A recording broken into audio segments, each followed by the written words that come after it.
እኔ አሁን ፐርሰናሊ ማታ ጠዋት ማጨሰውን ሲጋራ ትራሴ ስር ቁጭ አድርጌ ነው የምተኛው።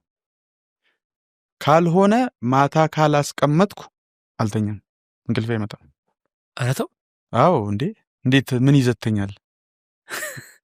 ጠዋት አለ በምንድን ነው አይኔን የምገልጠው ነው። ቲዝ እኮ በጣም ሲሪየስ ነገር እኮ የምነግርህ። እሺ ጠዋት እንደ ቦታውን ሻርፕ አውቀዋለሁ። ቦታውን እንዲህ ብዬ አትዳስስም፣ ፈልጌ አላውቅም። ቀጥታ ንክት ነው። ቀጥታ አውቀዋለሁ። ኢቭን ቂጡና አናቱን አውቀዋለሁ፣ ቤት በኩል እንዳስቀምጥኩ ማለት ነው። በቃ ማለት እዚህ ውስጥ ነው ያደረው ማለት እኮ ሲጋራው። ክብሪቱን ወይ ላይተሩን በዛው ልክ ያስቀመጥኩበት ቦታ አንድ ላይ ነው ማነሳው። ይሄ የሚሆነው አይኔን ሳልገልጥ ነው ነገር ጨፍነህ። እሺ አዎ እንዴ አይን የምትገልጠው በሱ ነው። እሺ ሞርኒንግ ማለት ያ ነው እኮ ዲፊኒሽኑ። እሺ እሱን አንስተህ ጠዋት ተኝተህ አድርጋለህ እንዴ?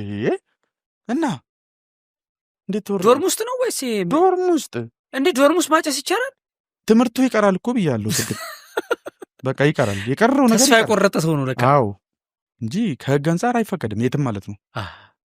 ግን ዶርም ደግሞ ቁልፍ ነው፣ ቆልፈን ነው የምናደርገው።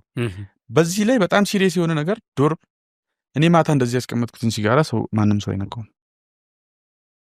ማንም ሰው ተኝቼ ለምሳሌ መፎጋገርም ቢኖር ጸብ ቢኖር የሆነ ነገር ቢኖር ቲዝ በጣም ከየትኛውም ነገር በላይ ሲሪየስ ነው።